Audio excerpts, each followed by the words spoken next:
If I'm sure. And we are live. Okay, hey everybody, welcome back to my channel. If you're new here, welcome. I'm Amber Rose, also known as the Religious Hippie. And today I have with me my friend Clyde. You're on this side of me, I apologize.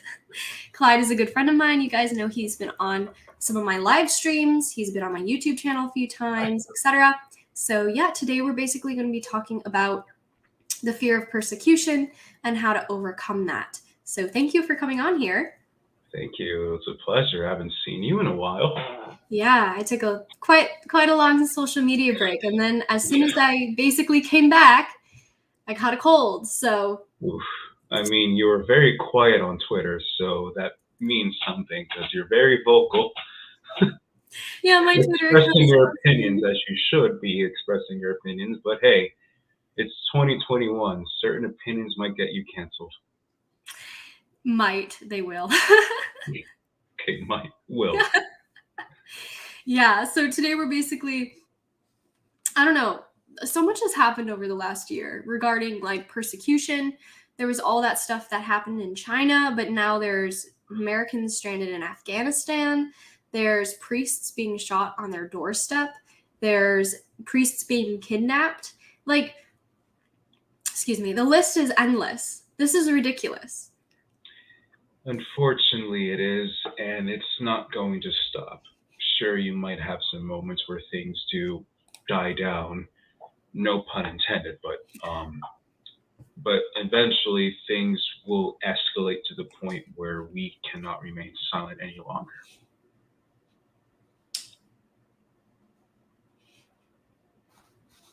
I'm so sorry. My audio cut out for a second. What did you say? Can you hear me now? Yeah, no, it was my audio. My bad. Oh, okay. I was saying that you might have some moments in time where things do eventually, calm down, but inevitably things are going to escalate to the point where we as the church cannot remain silent any longer. Yeah. And unfortunately, though, I feel like people think that by staying silent, they're doing something good. You know, they think like, oh, I'm taking myself out of the situation, out of the scenario. I'm not adding to any friction.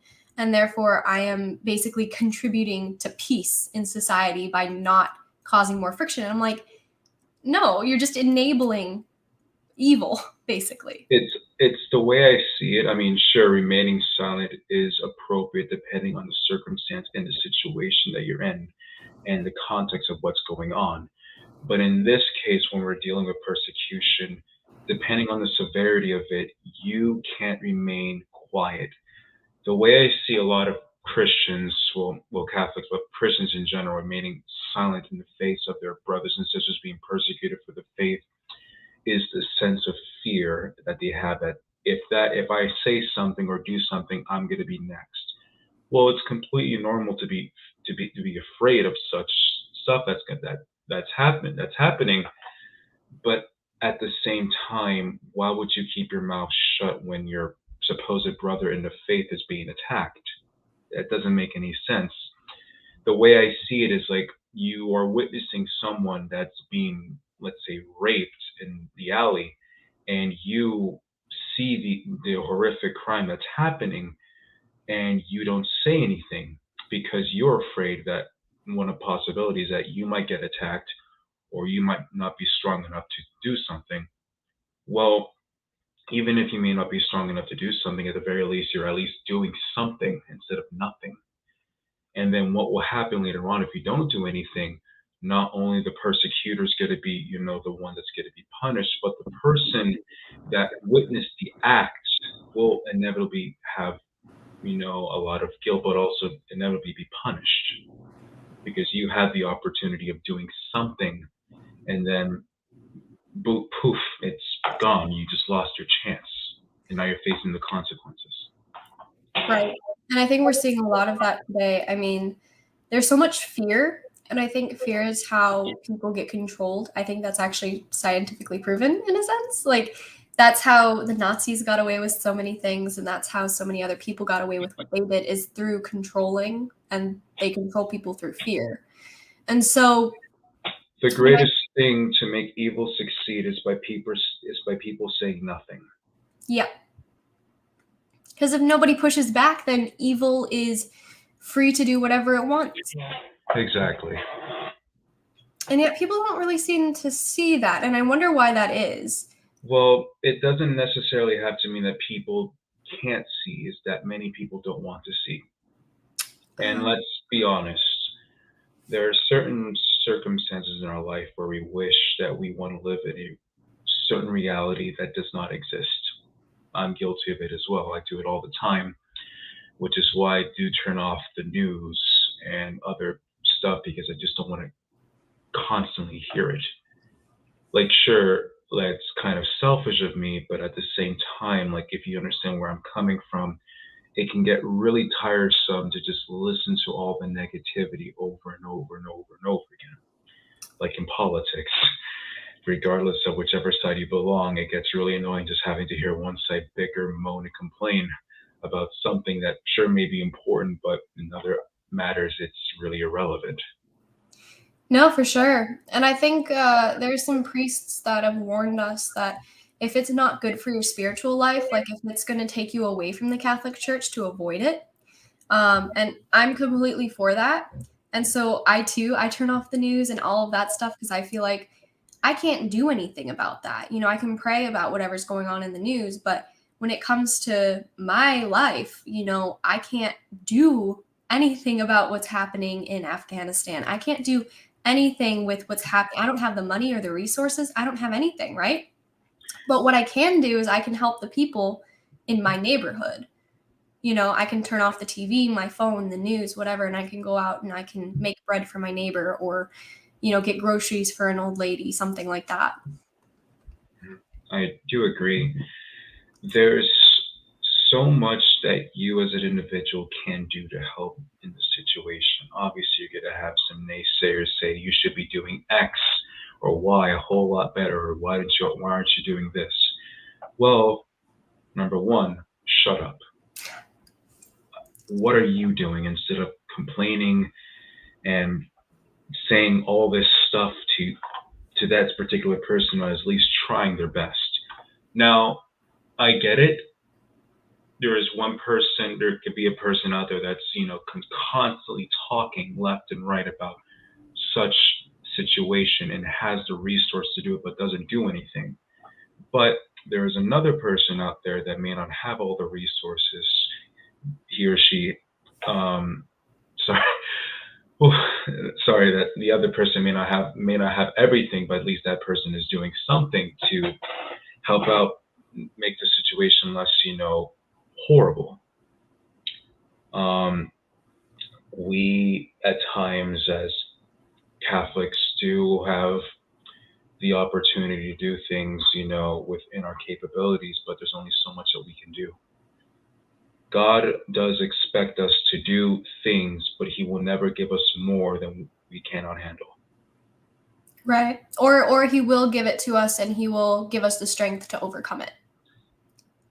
Who much is given, much is expected. Right. And it's interesting, we're talking about Canada in the comments over here. And I think that's interesting because the bishop in Canada was denying the faithful communion, well, the sacraments all in general, if they wouldn't get the vaccine. And one of my friends put on Twitter, he was just like, oh, he fixed it. He added masks now. And so now he's mandating masks and vaccines if you want to receive the sacraments in Canada. And I just think that's ridiculous. I'm like, did Jesus say like, oh, the lepers, you need to be vaccinated before I can heal you, and you need a mask, and you can't receive? No, he didn't. He touched them. And look, we're not divine, so it's like we probably would actually get leprosy if we touched them, but that's just the risk we have to take, to care for each other. I will say this with respect, and I'm saying this with the highest amount of respect to every cleric and bishop who holds an office. This is not me saying this out of disrespect, that I'm not behaving like a Protestant when I'm saying this. But here is how I see everything. Our ancestors survived the Black Plague. Even during, the bubonic plague, the sacraments were not refused. They did not withhold the sacraments to the public. Sure, they practiced some protocols here and there, but the sacraments were not denied to the people. Same thing with the Spanish flu. My grandparents and their parents were from Spain, and I have family members that live in Spain, and I have family members that still lived in Europe during the time of the Spanish flu, and millions of people died. Sure, there was not a single unanimous response on how the church should deal with it. Every diocese and parish did their own thing to deal with the problem at hand. But at the very least, they still gave the sacraments. I'm sure nobody died without them. And if some people did, then shame on that particular cleric. Because even in canon law, which you people should know, that the highest law of the church is the salvation of souls. And yes, many priests in 2021 and in the last few months of 2020 have came out and publicly apologized for their reactions and how they did things in mid and early 2020. But I get it, you're afraid, but at the same time, that fear should not overcome you. Your purpose and state of life is to care and govern the souls, the flock that Christ left to his apostles when he ascended to heaven. Why is it now all of a sudden in 2020, now in 2021 that many people, not just priests but also laymen, are so scared of the sniffles? It's interesting too, because you see the toll that it takes on us when we go out in public. And I have a regular allergy cold. Like, it's just what it's that time of year where temperature's changing and stuff. And I feel like I'm a problem if I cough or something. Like, if I have to sneeze, I feel like, oh my gosh, everybody's going to think I have COVID. Or, oh my gosh, people are going to get mad at me if I sneeze. It's a bodily function. And yet I'm second guessing myself because people are just so quick to be like, oh, that person coughed, must be COVID, kind of thing. There was this video of this guy who was in a town hall meeting and went viral.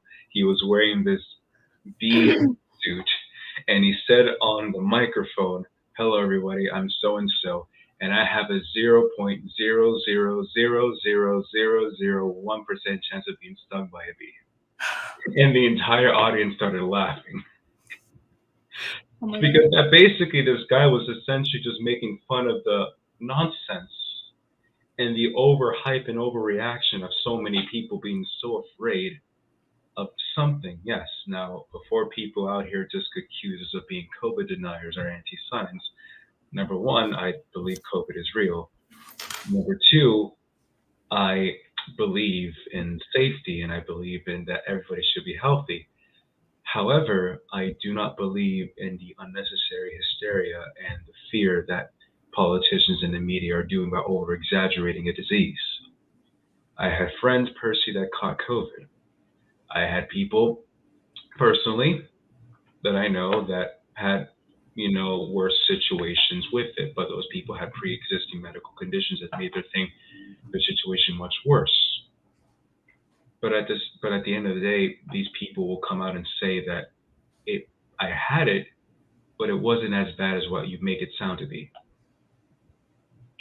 And now that we're getting on with the topic of, the issue of, this pandemic, obviously a lot of Catholics, have been, vehemently being persecuted unjustly most of the time when it comes to the regulations brought forth by their parish and their dioceses with regards to, mandating, the vaccine and practicing certain, things that, of course, may, on the surface level, sounds reasonable, but at the same time, when you look at the bigger picture of things, they're really not necessary, especially since what has transpired in 2021 and 2020 with the amount of inconsistencies and hypocrisy from the people who mandate such things. Factual, especially. Now, here's my case on this. I wouldn't care less if I have to wear a mask wherever I go, whether it's my parish or at an event. I won't care. I don't care. But I would never shame or publicly attack someone or shame them or view them as less than a human for not wanting to wear a mask in places that you're not required to, or get the jab. Shaming people and persecuting people for not wanting to get a jab that obviously no one can ever force you. You have the right to medical freedom. And even many Catholics unfortunately will take the words out of context of Pope Francis or the magisterium saying, oh, the Pope says this, therefore you have to take it or else you're not pro-life. I literally got a text message like that the other day. Somebody DM'd me and they were just like, the Pope said it, so you have to do it. And I'm like, no. No, he did not. No, he did not. Also, yeah, that's the thing. I told him, like, hey, if he did say it, that's usually just opinion. That's not dogma. Opinion, exactly. And then he also did not say that. So he actually has to say it in order for you to be like, oh, he said it, so you have to do it. You know, like... Coercing someone into doing something that they feel personally it's not their obligation to do something, it's a form of persecution. Now, in matters of church government, you can make a good legitimate argument that your local ordinary, your bishop, does make a point and say, yes, you should do X, Y, and Z, and that's totally fine. But when it comes to forcing people against their will to do X, Y, and Z, or else you will not get the sacraments, obviously that's wrong. Now, when I say that, I'm generally meaning in matters, and when we're talking about stuff like this, obviously when we're talking about stuff that deals with mortal sin and stuff, then yes, that's a good reason to refuse some of the sacraments. But refusing some of the sacraments just because they have not gotten the jab, because they feel like they're not ready, or they just feel like they personally do not want to get it, is, I think, wrong and stupid. Yeah, I agree. Well, we have our right to our bodily autonomy, and if we feel like something's not healthy for us, we shouldn't have to do it, you know? Exactly.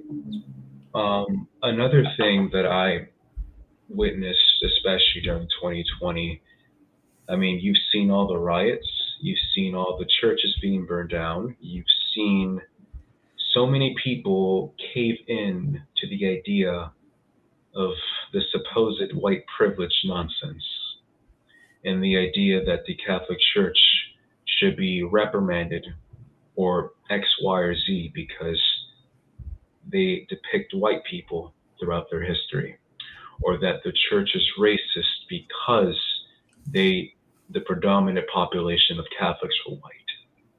Here's my response. Shut the hell up. Yes. I am a POC, a person of color, and I ain't offended with the idea of a white Jesus or a white angel or a white Virgin Mary.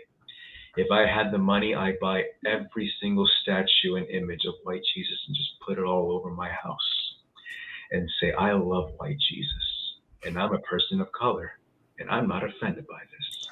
Because if you are a Catholic and study history, you should know that Jesus has been depicted in many different forms, in very different skin colors.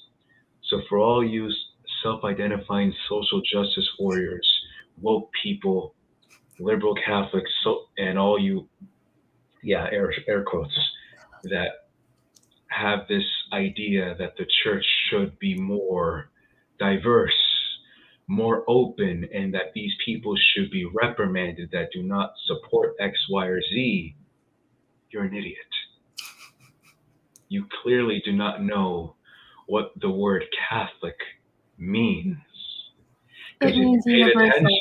Exactly, because if you paid attention in Mass or in your catechism classes, you should know, or even the Bible, the very Bible that you claim to love, supports the idea of the church being diverse and universal. Yeah. And also, it's like whenever we had, like growing up, we had a bunch of different like Native American like statues and stuff of Jesus and Mary, and like we had like Asian Jesus and Mary and things. It is just like if you have to like basically conform God into a skin color, like you're the problem. Like The church has never once conformed God into a particular race, because that would be racism in a sense. Now, we do have evidence, historical evidence of what Jesus Christ looked like, and the apparitions and stuff like that. So we clearly have a good idea of what he looked like. If your intention to change Christ's skin color because you do not like purposefully how he has been depicted through over the centuries, then you have a problem. I mean, like, look at Our Lady of Guadalupe, and then look at the tilma. When we look at like Jesus's tilma and the facial structure and everything, and it's just crazy to me how people make such a hullabaloo out of skin color, and they call themselves like the warriors of justice. They're like, I'm like, no, y'all ain't doing that. That's not what And it what I is. don't like is that these people have the audacity to attack us, who at least have some semblance of common sense and reason. And many of these people who have been unjustly persecuted in 2020 for standing up against the rioting, the looting, the vandalism, the desecration of our church's statues, you name it. And these people were called enemies, radicals, X, Y, and Z, anything under the sun. That's ridiculous. I Well, mean, it's still happening. It's still happening, but what really doesn't make any sense is that, sorry, let me rephrase that. What doesn't surprise me is that obviously all throughout church history, persecution is going to happen, even in days where things are calm. Persecution will happen most of the time with people outside the church, people who belong to different religions, people who belong to certain sects, people who are schismatics, people who are Protestants have always persecuted us in one way, shape, or form, whether verbally, doctrinally, or physically. But a lot of the persecutions that has happened, especially throughout the past few years, has happened from those inside the church. And obviously, this is nothing new. You're always going to have your Judases, and that's something that is going to happen. The church from the outside may look beautiful and everything, but on the inside, it's a mess in some way, shape, or form. And that was something that I discussed in our last discussion, is that Why be Catholic? why am I still Catholic? Because regardless of how bad that boat is on the outside, as long as that ship is still floating, this boat is divine. Right. And what's been bothering me also, speaking of all these idiots, I like to call, that believe in the nonsense of the left and absorbed the liberal culture and thinking that they're doing something that's righteous. I always say myself to this: when have you ever cared about this stuff before? Why is it now you're only saying this stuff when you could have had the opportunity saying this years ago? Why? I tell you why. Because you want to feel special. You want to feel like you're part of something. You never felt that you were part of something before all of this. So you're just taking the opportunity just to go on social media and scream Black Lives Matter, Asian Lives Matter, we should stand against racial injustice and all that nonsense. And I'm calling it nonsense because, one, I'm a person of color and I can see through the lies and the deception. And on the surface level, yeah, it sounds good and all, but when you're really looking at it, it's meaningless. Like, what are you actually doing? Like, what are you doing with your life? Like, don't attack us Catholics. You think that the Catholic Church has done absolutely nothing. You really think by attacking Catholics who supposedly have done X, Y, and Z, or attacking certain saints like Junipero Serra, desecrating his name, or Christopher Columbus, by saying that they have done X, Y, and Z without concrete evidence, You're just parrots just repeating the stuff that you heard from your teacher or from your liberal professor or from this Karen outside of your school. Yeah. And I think that's very interesting because of the fact that when that whole issue was going down, when they were like wanting to take down the statues and stuff, and they were desecrating statues and things like that, I was just like, why though? And they're like, because he's racist. And I'm like, and you're not for wanting to take down his statue? Like, and on top of all of that, it's like they would always say like, oh, Black Lives Matter and things like that. And then I will literally turn to you. I will turn to you. Apparently you don't though, because your views don't align with them. And they're like, oh yeah, every Black person that aligns with my views though. Not Clyde. Standing your ground is one of the most important things you have to do. I don't care if you identify yourself as a Catholic or a non-Catholic Christian or an atheist or a deist or a Buddhist or a Hindu or a Muslim. It's common sense to defend your stance on a particular belief that is objectively true. And if you keep your mouth shut when the time calls for you to open your mouth and say something when the truth is being questioned or attacked, you're part of the problem. Yep. And people will behave like, oh, I'll just keep my mouth shut, and then when the time comes, I'll say something. Well, you're no different than what the Lapsies did back in the early church. For those of you who do not know what the Lapsies were, they were the people, or the group were many Catholics that obviously a lot of them were converts, but they reverted back to their old ways before converting out of fear of persecution, and then they reverted back. That is, you're not really carrying your cross, you're just being a coward. And when I see a lot of Catholics, especially on social media, not saying anything about, all the attacks, like, it really hurts me because it just goes to show what kind of person you are. Now, I get it. There's a case-by-case situation where you may not know the full details, and that's fine. Right. But at the same time, if you're someone that has everything right in front of you on a silver platter, you keep your mouth shut. What does that say about you? I mean, I don't know how long you've been following me, Amber, but in 2020, I was like ranting against all the unjust stuff that was happening to us Catholics.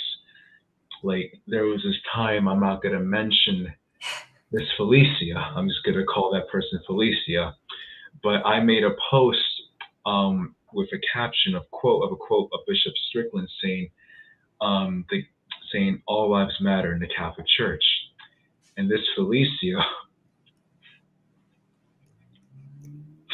kind of had the audacity to say, I'm a Catholic. She said this, I'm a Catholic, and you, sir, are an example of white privilege. I kid you not. Did he know what you looked like? I kid you not. Probably because my profile pictures of me with my long hair, with my light skin and everything. She probably mistook me for a European. That is actually really funny. My grandparents are European, so I thank you for that. And you have no idea the amount of roasting she received by calling me, accusing me of white privilege, all because I said that the Catholic Church said all lives matter, right? And thank you to all the people that defended me in 2020, because that girl got what she was getting, what she deserved.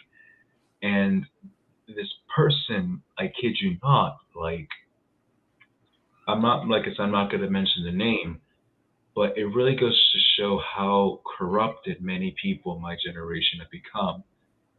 And then a lot of social media influencers have unfortunately adopted many of the lies and thinking that they're in the right and we're in the wrong, and they have the right to be attacked and marginalized. Yeah.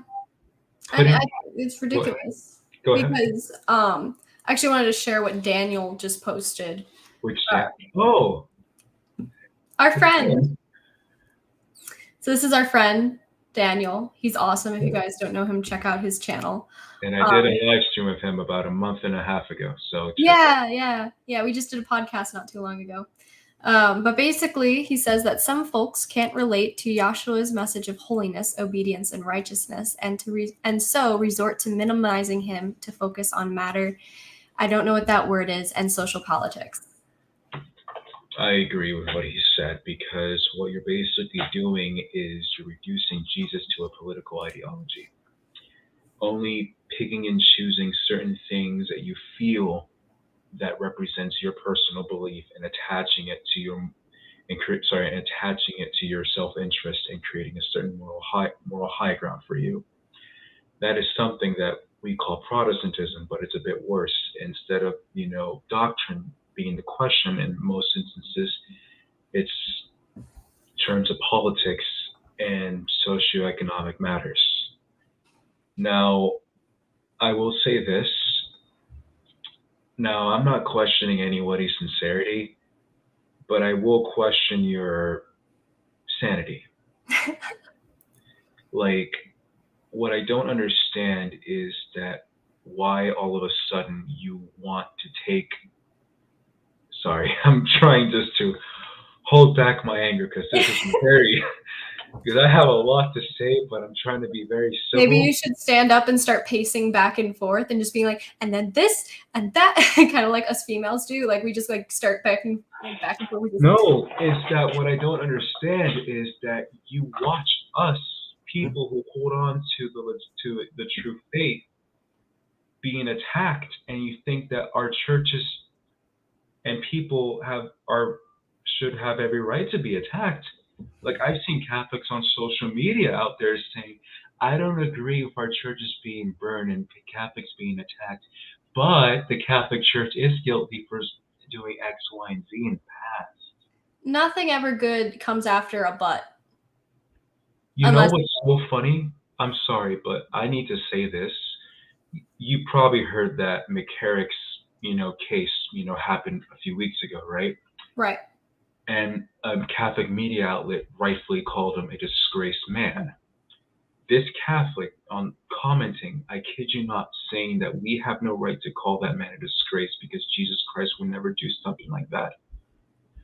And I thought to myself, no wonder Protestants think that we support pedophiles. No wonder those types of Catholics. No, I'm not kidding.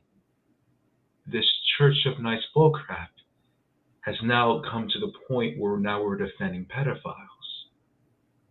Like, yikes. I don't understand. Well, like, I get it. Yes, he's a sinner. And yes, God calls every sinner to him. I'm not denying that.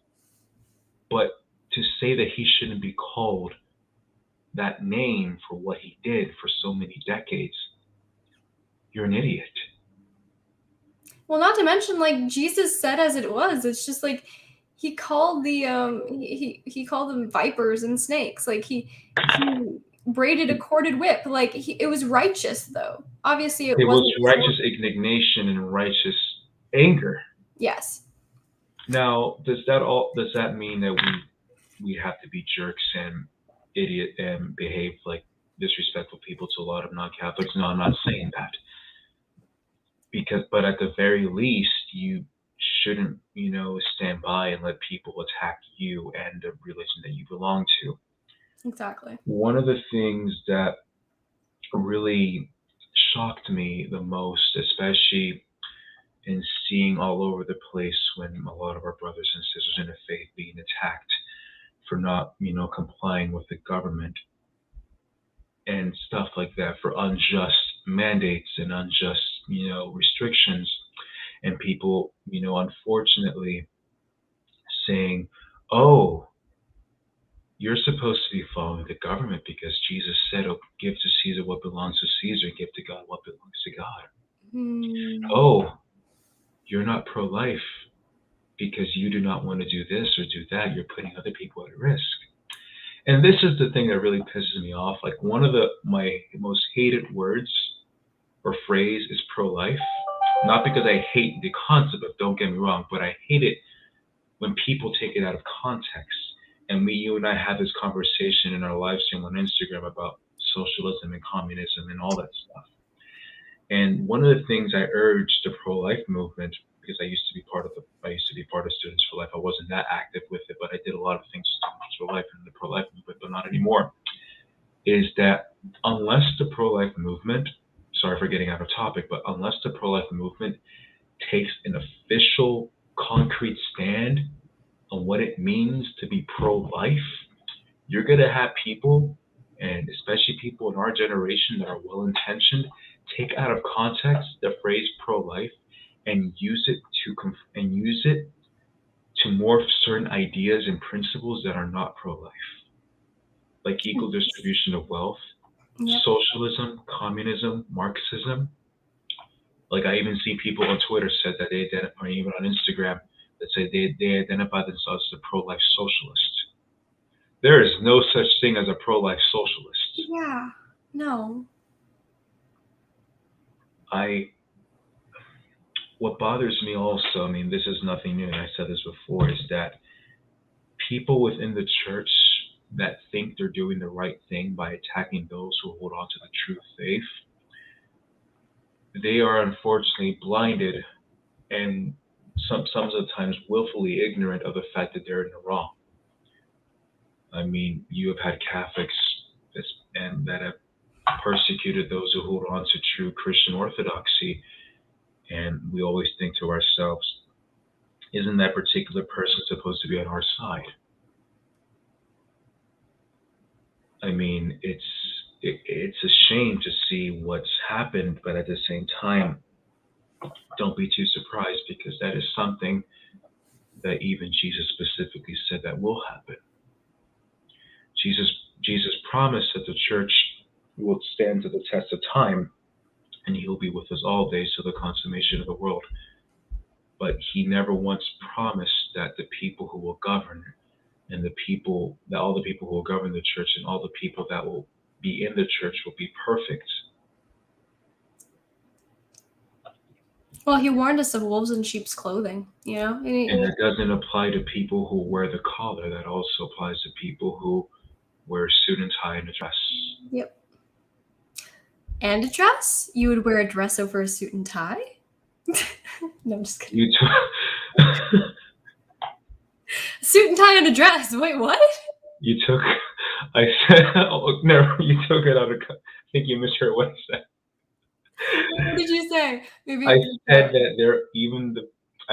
that the wolves in sheep clothing do not apply to those who wear the collar, but also people who wear a suit and those who wear a dress.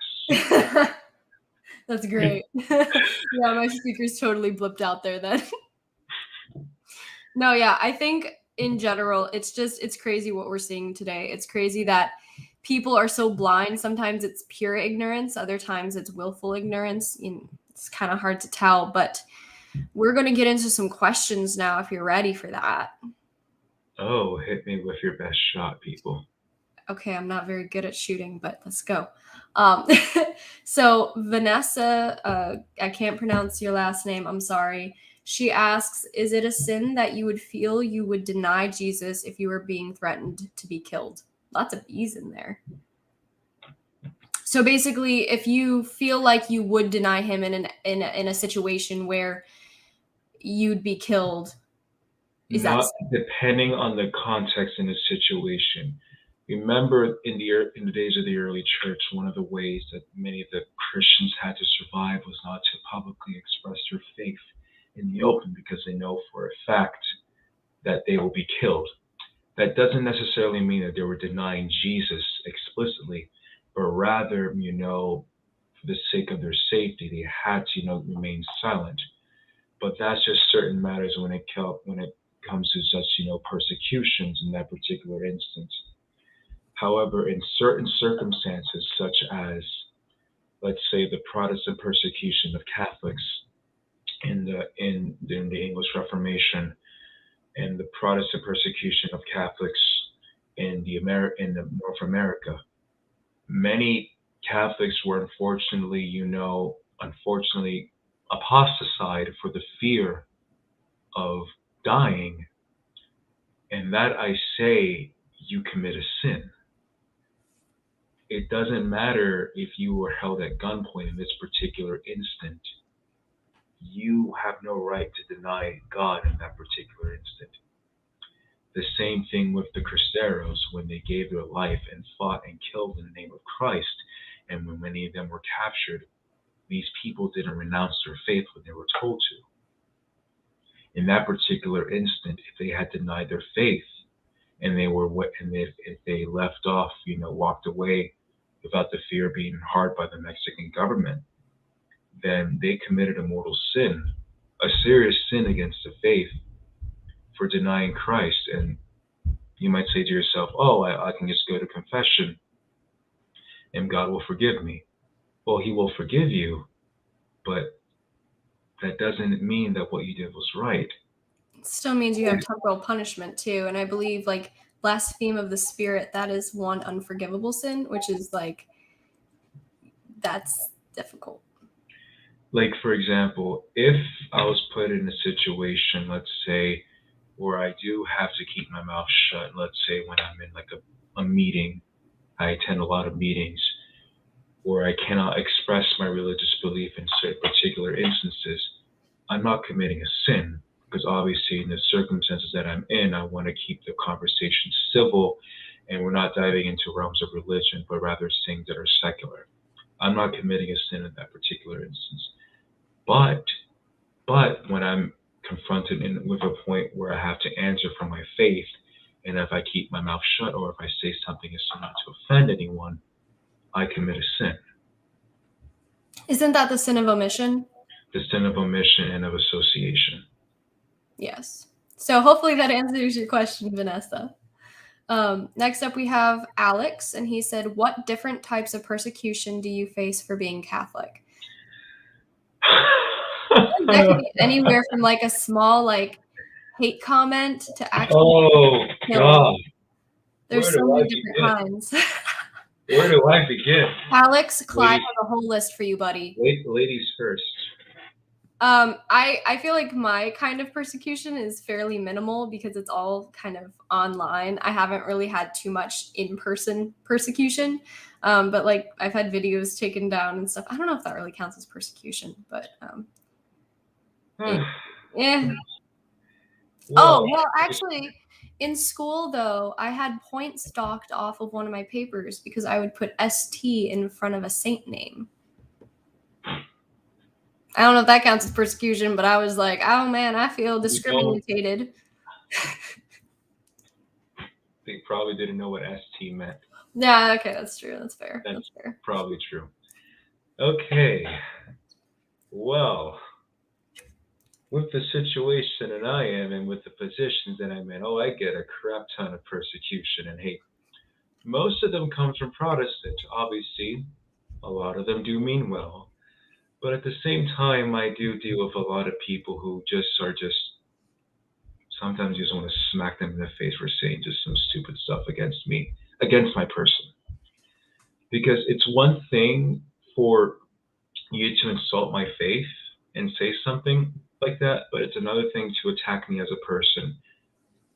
Like there was this one time some rabid anti-Catholic accused me of supporting pedophiles and I'm a pedophile myself, or that I'm a closeted pervert because I don't speak out enough against X, Y, or Z issue that's happened in the church, or that I am somehow a communist for the supposed statements that Pope Francis or a certain bishop or cleric said. Like, okay, I tend to ignore these statements a lot because I get them all the time. And I always say to myself, Father, forgive them for they know not what they do. But at the same time, like, I just don't know what to say. Like, in this particular instance, I'm under no obligation to tell them what I want to tell them about what the church teaches on X, Y, and Z. Because if you're going to come at with such an attitude, with such disrespect, I'm under no obligation to respond to you. If you want to be cordial with me, that's fine. Let's just keep things civil and not try to start like an online heated debate where you're trying to publicly cancel someone for expressing a factual statement. And that has happened to you. That has happened to a lot of people that I know, to friends, people that I'm still friends with, and people that I'm no longer friends with. Okay, but that's like a reason I really hate Twitter. Is because I posted like I was talking to Keith Nestor about this the other day. Like we were video chatting and I was talking to him about this. And I was just like, yeah, and I just put up this thing where it's just like basically I tweeted, and you can still find the tweet on my Twitter because I didn't delete it because I'm not a wussy. Anyway, and so I'm not a wuss man, but I basically put like fear does not belong in our lives as Catholics or something like that. And people instantly were just like, fear of the Lord though, and this is, and I'm like, they're like, you should have a fear of hell. And I'm like, whoa, okay, obviously that's not the context that I meant, and y'all are just trying to nitpick to make yourself seem smarter. It's not working. That just hurt my soul. Just hearing that. That just hurt. That just hurt me. About that? That just hurt. That hurt me. Clyde is wounded, guys. It's rough. It's really rough because like I literally, let me see if I can find. Yeah, fear has no place in our lives as Catholics. Okay, and what were this responses? Fear of the Lord. And then fear of offending God. I fear hell. What does this even mean? LOL. Like, here's another. Now, you've seen my tweets on Instagram. So, fun thing, I'm not active on Twitter. I just make the tweets because my Twitter is private. So all you people that are requesting follow requests, I'm sorry, I'm not going to accept them because it's my personal page. But not trying to be mean, but that's just me.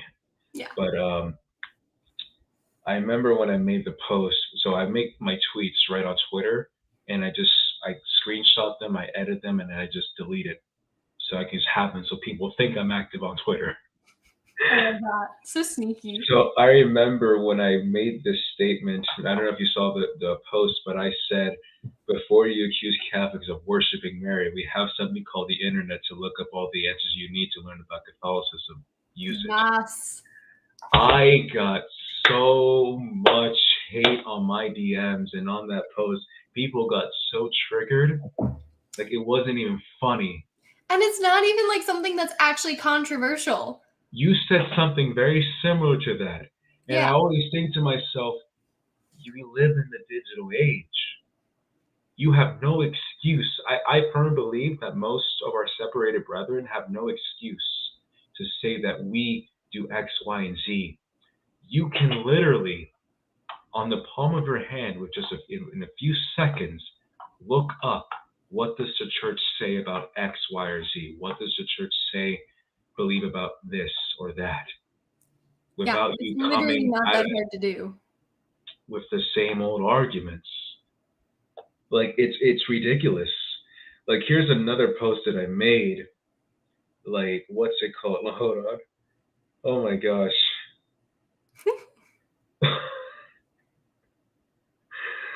And this one triggered so many Protestants. Obviously, I used to be a Protestant, so I know all the arguments and the accusations that are made by them. And you can I remember this one that said Catholicism and Christianity are the same thing. Boy, oh boy. I remember that one. Some people were saying, they are not the same thing. You are an apostate. So much stuff. And you probably saw my story, but I screenshotted someone's comment. I don't think it was on that post, but it was a post I made yesterday, basically comparing Catholicism to the Jewish Talmud. Yeah. And I first off, have you read the Talmud? Have you read the Talmud? Don't you dare, if you have read the Talmud, then you should know better than to compare Catholicism to the Jewish Talmud. But they don't, because they don't actually read it. They just assume, they go on Spark Notes and they just read like the summary of it and they're like, yeah, that's good. I know what this is about now. All you Catholics are going to hell. Praise the Lord Jesus That's Christ. The summary. I was a Catholic until I was 55, until Jesus Christ opened my eyes and showed me the truth.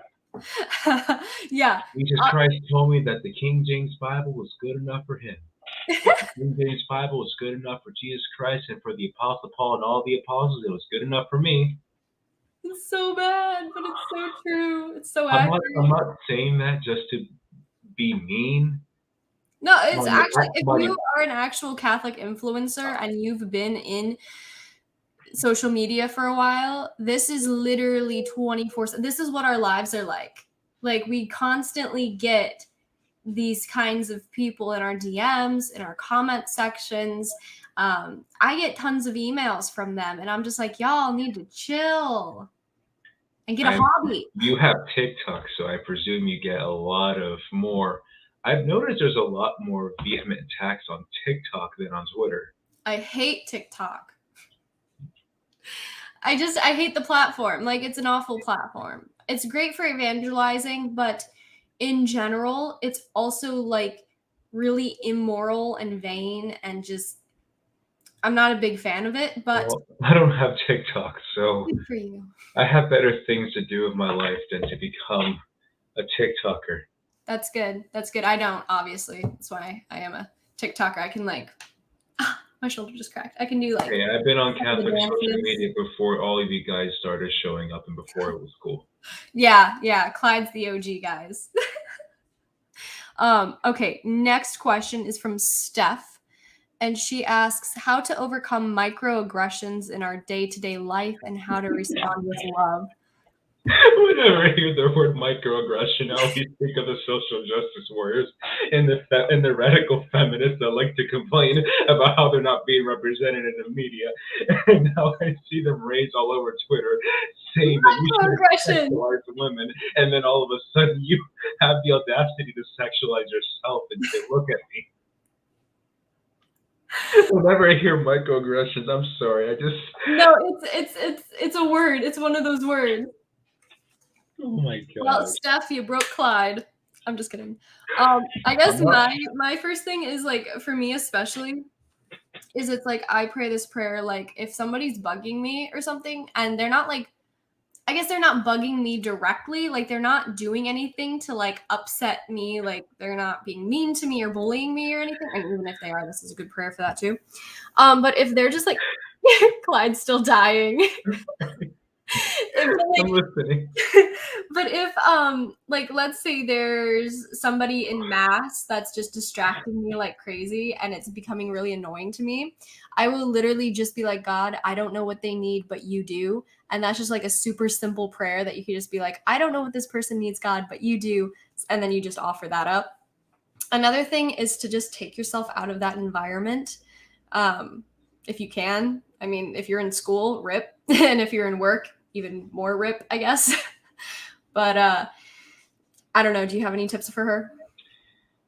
If you see someone on social media rambling about how they're not being represented enough, block that person. I'm just saying that as a word of caution, and I'm saying that just to warn you, because if you continually see that person complaining and moaning how they're not being, how this supposed organization is not progressive, or how we're not representative enough, and how we're supposed to be more diverse, unfollow, block that person, mute them. I don't care. Do what you need to do. Just get that person out of your life for the sake of your sanity. I'm telling you this because I do this on a constant. You just block. And I will say this also. All of your high school crushes are not even worth it, because most of these people are probably communists or self-identifying democratic socialists. That is so true. Because school systems. Yep. Homeschool your kids, people. Yep. Yeah, no, I would say, yeah, I agree with that. Block people if you need to. And then microaggressions. Such a cute word. I am woman, hear me roar. Are you Katy Perry? Did you just turn into Katy Perry? No, I'm kidding. I'm kidding. I will say though that, like, yeah, prayer definitely helps. And even if you can do, like, okay, this sounds really childish, but I'm gonna be honest. So when so I babysit these 4 little girls, absolutely loves of my lives. They're so sweet. And when they were really small, the youngest one used to watch the show called Daniel Tiger or something like that. And they had this breathing exercise, which was basically you breathe in and you breathe out for like 10 and you count, and it helps you calm down. All I'm saying is that that's actually worked for me, and I am a grown adult. So some breathing exercises could be beneficial for you. That's all I'm saying. Yep. And do what I do. Mhm. Since I'm busy with school trying to build a future for myself and not focusing too much on social media, just take a break. Yeah, that's what we did. You'll feel so much better. Like whenever I take my breaks, I feel like I'm a new person, like I've been born again from the Spirit. And You're a Protestant, but for social media. Oh, my dog's up here. And when I come, I thought that was a cat. I thought that was the cat wagging a tail. Cat. No, but whenever I come back on social media, I'm not trying to be mean when I say this. I'm like, oh, do we really have to deal with these idiots again? Right. Well, yeah, that's how I mean, I wasn't like that. I was like, just like the pressure, I guess, so to speak, was a lot for me to handle. And I for the most part, I don't really get much hate anymore. I did when I first started out, but either I'm really good at ignoring it or my filters are working. One of the two. But I used to get it really bad, and now I don't really see it as much. But it's just like trying to just keep up with like the changing algorithms and like content and everything like that. That can be tiring. Yeah, I agree. It is what it is, you know? Okay, the Rosary Warrior asks, would you be a martyr if you had the chance? I mean, okay, I'm open to it because we have to be as Catholics, but preferably no. Like preferably no one wants to be a martyr. Yeah, it just kind of happens. Not to say that it's not, so how do I phrase this? There's nothing wrong in not wanting to die. It's completely normal. But if the opportunity comes where you do have the life or death situation of becoming a martyr, then your answer has to be, yes, I will die for Christ. Yeah. Like St. Maximilian Kolbe, like when he was younger, Our Lady appeared to him and she had 2 crowns. She had a white one and a red one and said, would you accept these? And he said yes. And obviously the red crown means that he would be martyred. And the red crown meant he was pure. So he became, a priest. And then, of course, he was killed by lethal injection in Auschwitz.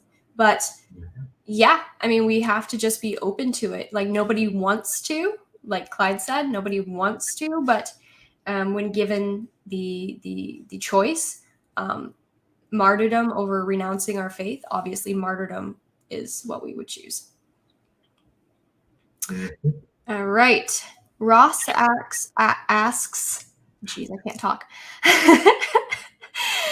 Preparing for the possibility of martyrdom. I would say get this one book.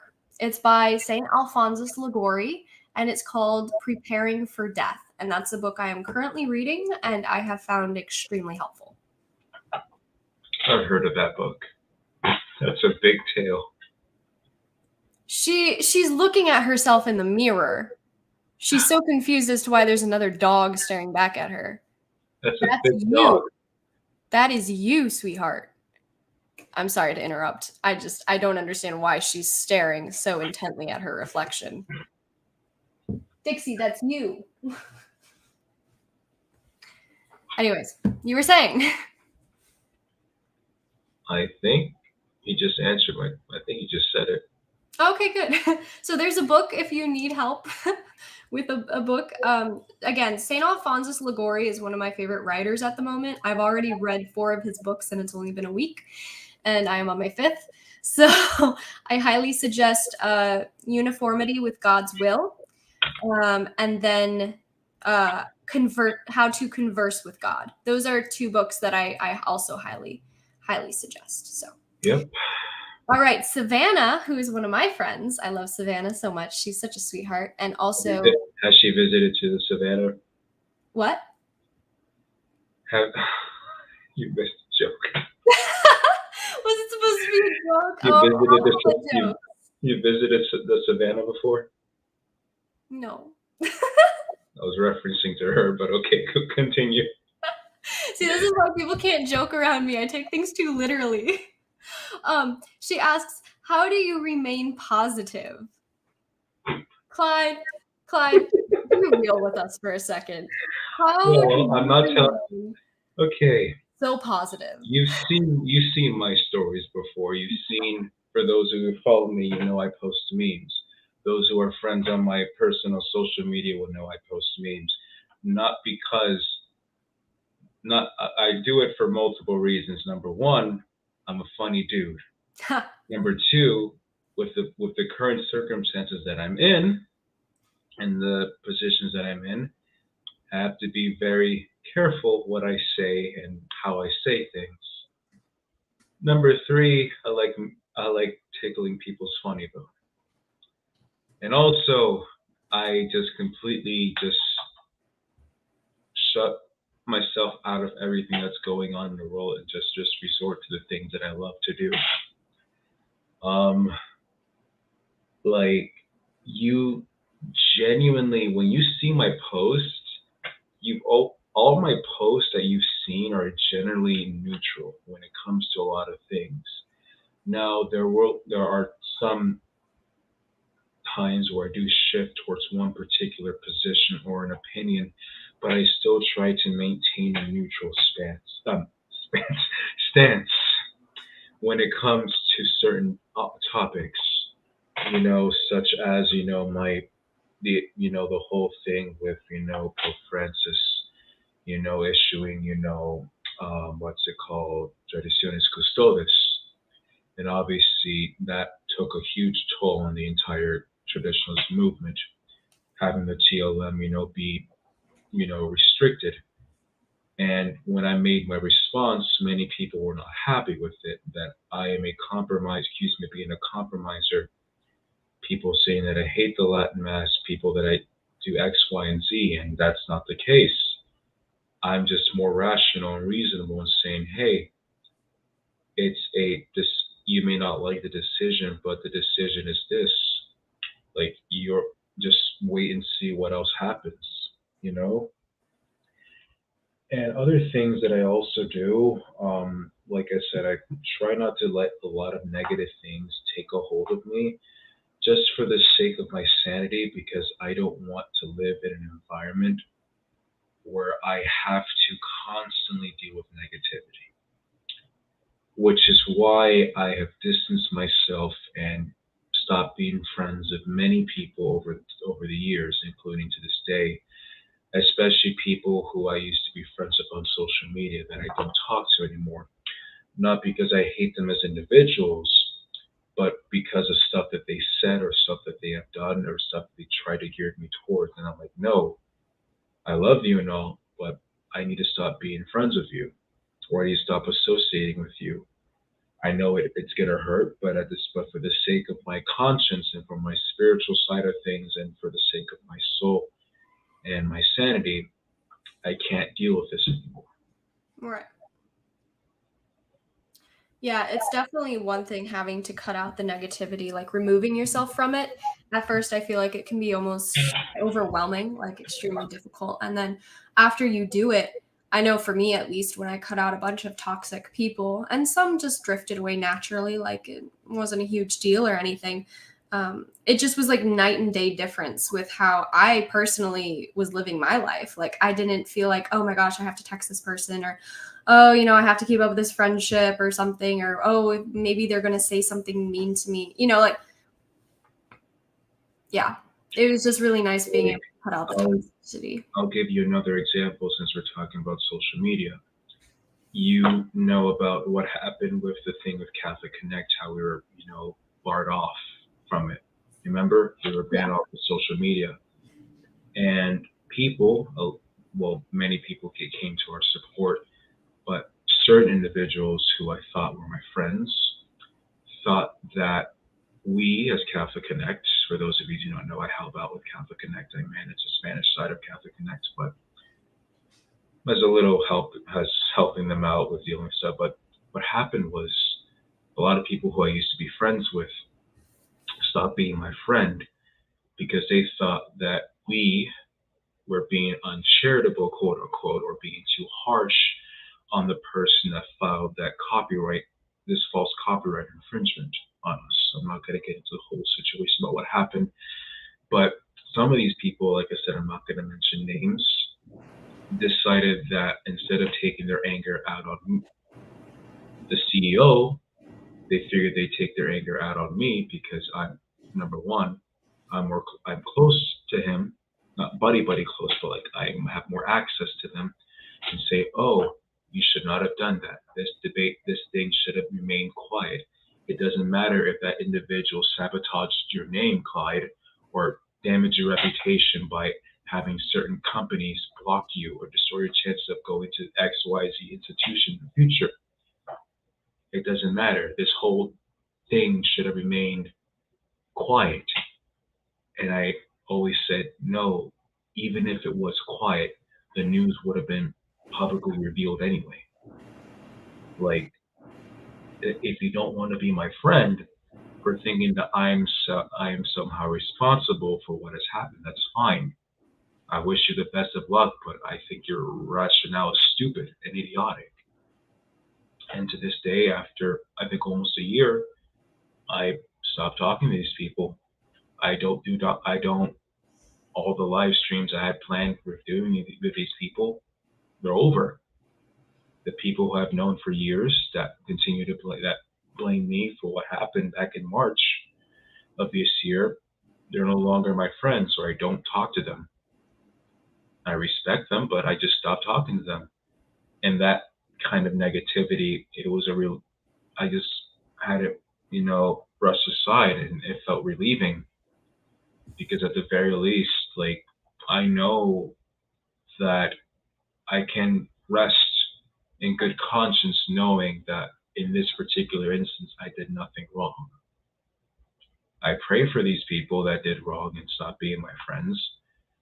I wish you all the best of luck in life and everything. But I do hope that you see, may not be now, maybe near the future, that you see what you did was wrong. Yeah. Yeah, it's difficult to find and not be like, no matter what you do, you're going to ruffle feathers these days. Like, there's always going to be people upset with you. And I think that's something that I've always kind of struggled with because I'm a people pleaser. And so I guess as a female, I probably have some different ideas on how I stay positive. But like, finding time to read has really been one of those things that has helped me a lot. Just being able to go to adoration. I'm very lucky. I live in an area that has TLM and 24-hour adoration within 15 minutes of my house, and I'm very, very grateful for that. But just finding that time to be silent so that I can actually process things is something that helps me stay positive, because in today's society, because we're constantly surrounded by noise, people don't actually have the time to psychologically break things down because they're not in silence. So their brains can't actually take time to do that. Yep. And so what ends up happening is we have this spike in anxiety. We have this spike in depression because people always have their earbuds in.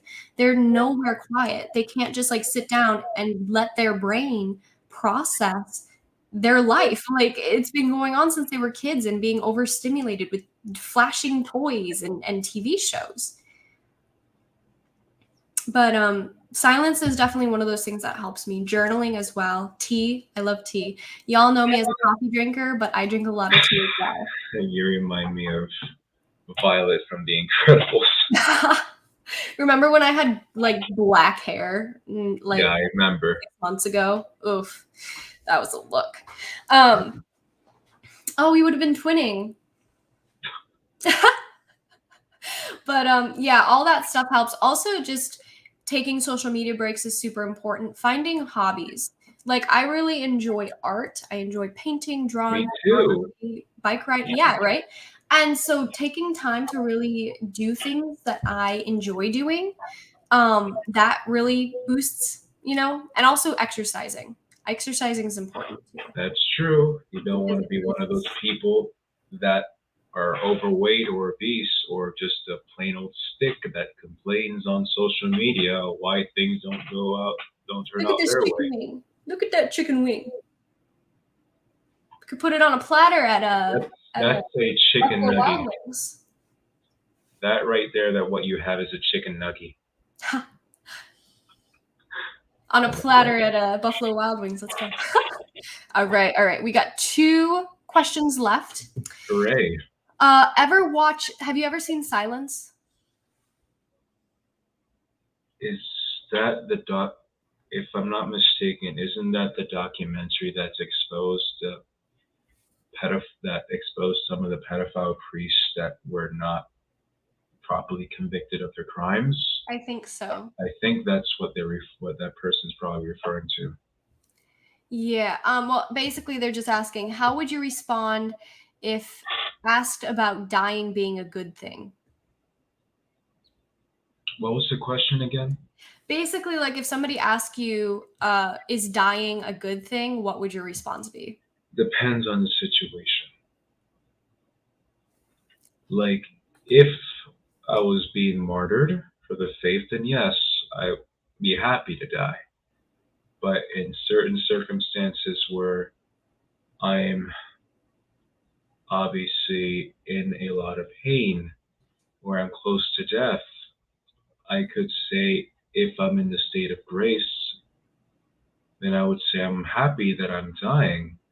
But most of the time I would say I'm not happy that I'm dying or I'm close to death. Because I had near-death experiences myself. I'm not going to say them because they're a bit personal.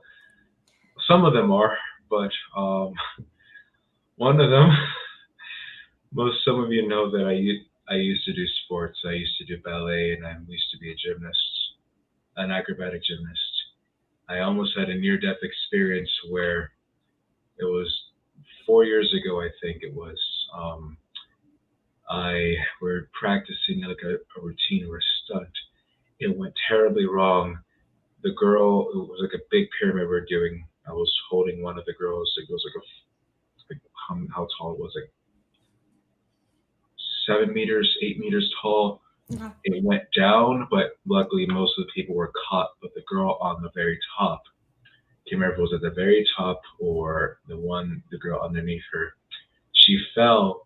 And when she fell, her foot like hit my face, broke my glasses, and I was bleeding and I was knocked out. I thought I was dead because I was a fly. I thought I was dead because I was told I didn't wake up for like 5 minutes because I was knocked out cold. And from that moment forward, I couldn't do the sport anymore. That was it for me. That's crazy. I mean, I've almost gotten hit by a bunch of cars. Like cars just have it out for me. Oh, I don't drive. I do. Oh no, not while I'm driving. Not while I'm driving. Like, yeah, I've gotten into 2 car accidents, neither of which were my fault. But like, I love how you emphasize that, so people won't think that you're irresponsible. Just so people know I'm not a criminal, or an unsafe driver. But like I've almost been hit by like cars and stuff just walking, like just while walking, and like I have the right of way and everything like that. Like I'm a very safe walker. Like I don't have earbuds in when I'm walking, and I always look both ways. I'm a safe person, and I still almost get hit by cars, and I'm just like, are y'all serious? Are y'all serious? And apparently they are, because they almost hit me. So that's fun. But yeah, I would say the same thing. It just depends on the situation. Obviously, if you're in the state of grace, there is reason to rejoice because you will be with Christ. But if not, obviously, you need to get that in order, which is that book is really important. The St. Alphonsus Liguori book, Preparing for Death. That is why I really love that book, because it shows you how to kind of do that. So make sure you get the book. It's on Amazon. Last question we have is, what do you think it will take to turn this around? I think they mean like all of the persecution, COVID thing. What do you think it'll take in order for it to start becoming more normal again? Well, let's see. Well, first and foremost, obviously, nothing. Sorry. By normal, you mean going back to the way things at least were, right? Well, for starters, at least one of the first things I would do is obviously surround yourself with people that are like-minded like you. and at the very least are not afraid to speak out on the unjust things that are happening. Another thing also I would say is that do not compromise, because that is a sign of weakness. Because whenever you are in a situation like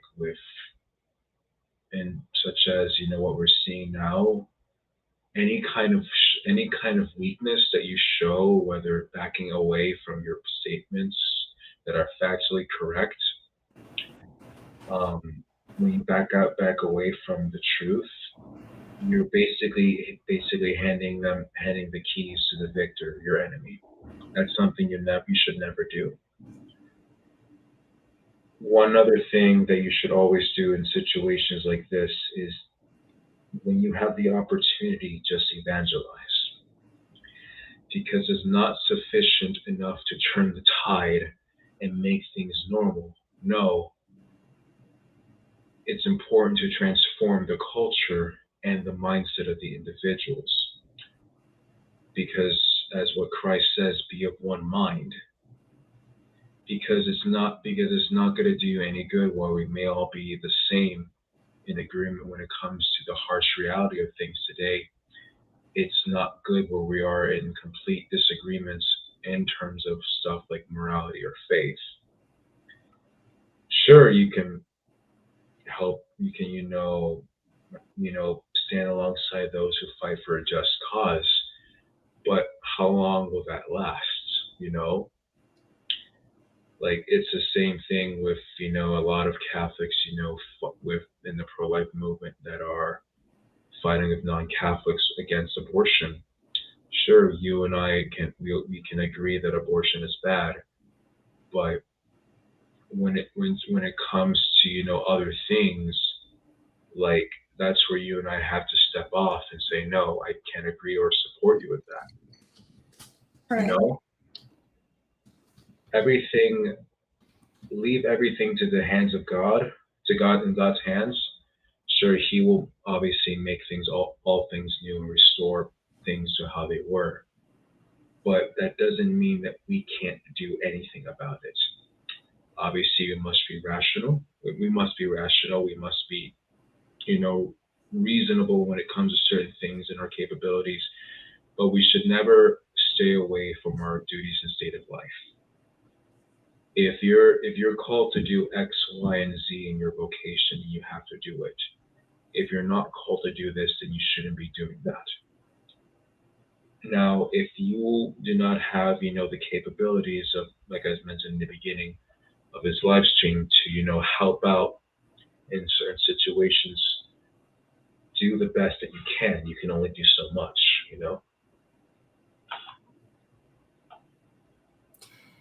Yeah.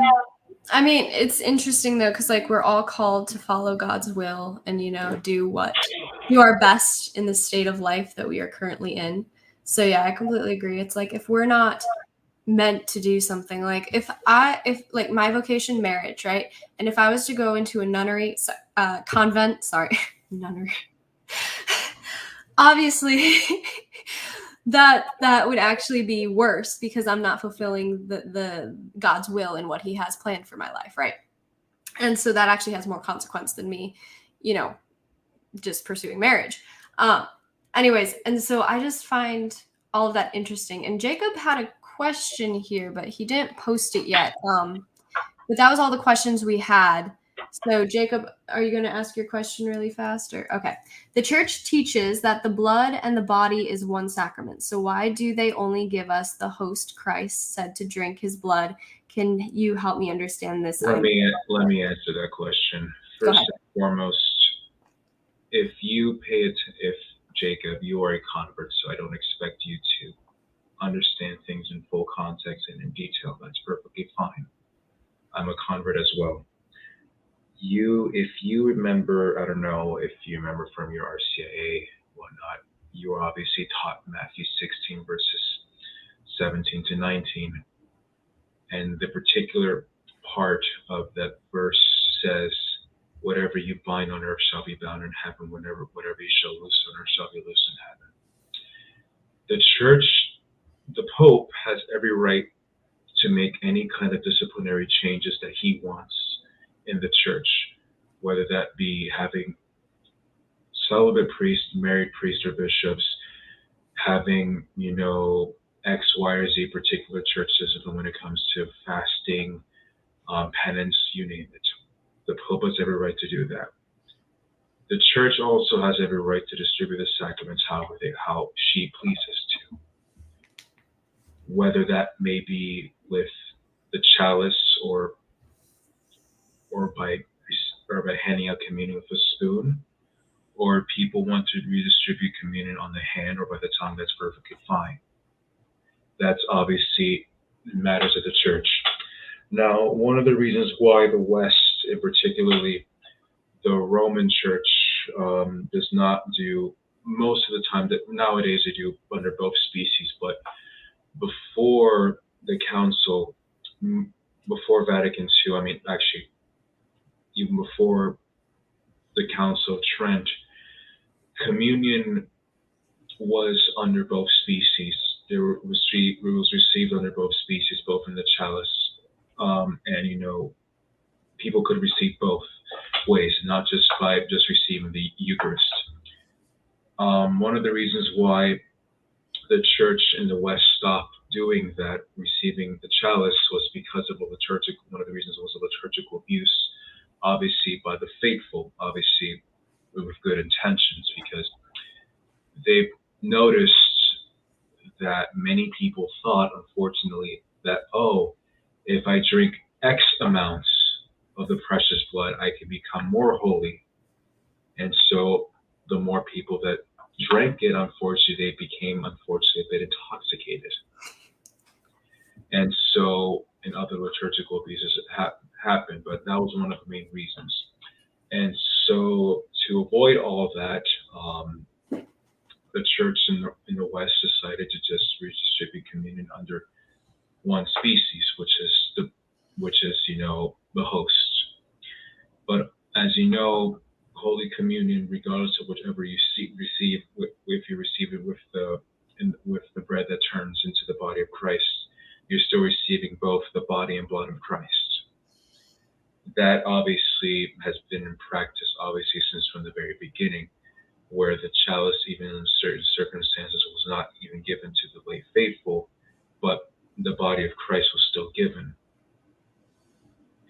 Obviously, after the council, when things started to relax a bit, people started to now receive communion under both species. Now, what I'm just telling you right now is just a short summary. I'm a huge history nerd, but right now with school and everything, I don't have all the facts in my head. But whenever people tell you that the church that people cannot receive under both species, it's forbidden, that's not entirely true. It depends on which parish that you go to and what kind of liturgy that they're celebrating. In many parishes that celebrate the new Mass, you can attest to this, Amber, that you have the option of receiving both. When I was a member of the Anglican Ordinariate, which is in communion with the church, I have received my first communion under both species. I received the chalice and I received the body of Christ. Obviously, me personally, I feel that the church in the West should return back to having communion under both species as the norm.